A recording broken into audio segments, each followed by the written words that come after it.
కూటమి అధికారంలోకి రావాలని బలంగా కోరుకున్న వాళ్ళలో ఉద్యోగులు మొదటి వరుసలో ఉన్నారు. ఉద్యోగుల ఆకాంక్ష అయితే నెరవేరింది.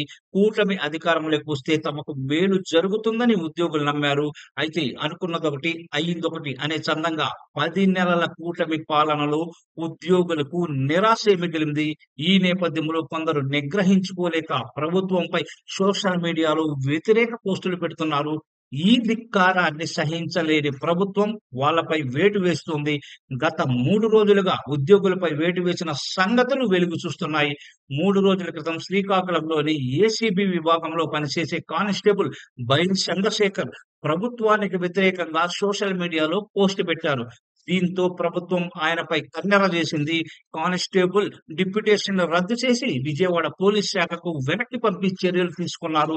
ఇక తాజాగా వైఎస్ఆర్ కడప జిల్లాలో చింతకొమ్మదిన్న ఎంఈఓ1 వెంకట్రామరెడ్డిని సస్పెండ్ చేయడం చర్చనీయాంశమైంది. ఇప్పుడు "గొర్రెలను నమ్మిస్తున్నారయ్యా మీ మాటలు మా ప్రజలు" అంటూ ఆయన సోషల్ మీడియాలో ఓ వీడియో పెట్టారు. ఎన్నికల సమయంలో భారీగా హామీలు ఇచ్చి అవేవి నెరవేర్చలేదనేది ఆయన ఆవేదన. దీంతో ఆయన్ని ప్రభుత్వం వెంటనే సస్పెండ్ చేసి పడేసింది. ఇదే వైసీపీ హయాంలో డాక్టర్ సుధాకర్ ప్రభుత్వం కనీసం మాస్కులు కూడా అందించలేదని తీవ్ర ఆరోపణలు చేయడంలో తప్పేముందని ప్రతిపక్షంలో టీడీపీ, జనసేన ప్రశ్నించాయి. ప్రజల కోణంలో ఉద్యోగులు ప్రశ్నించడం నేరం ఎలా అవుతుందని ప్రశ్నించిన పెద్ద మనుషులే నేడు తమ హయాంలో అదే నిలతీతను జీర్ణించుకోలేకపోతున్నారు. అధికారంలో ఎవరున్నా ప్రశ్నించడాన్ని ఓర్చుకోలేరనేందుకు ఇవి ఉదాహరణలుగా మనం చెప్పుకోవచ్చు.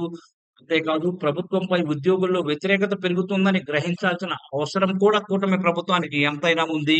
ఉద్యోగులపై సస్పెన్స్ వేటు వేసినంత మాత్రాన వాళ్ళ మనసుల్లో వ్యతిరేక అభిప్రాయాల్ని మార్చలేమని పాలకులు గమనించాలి.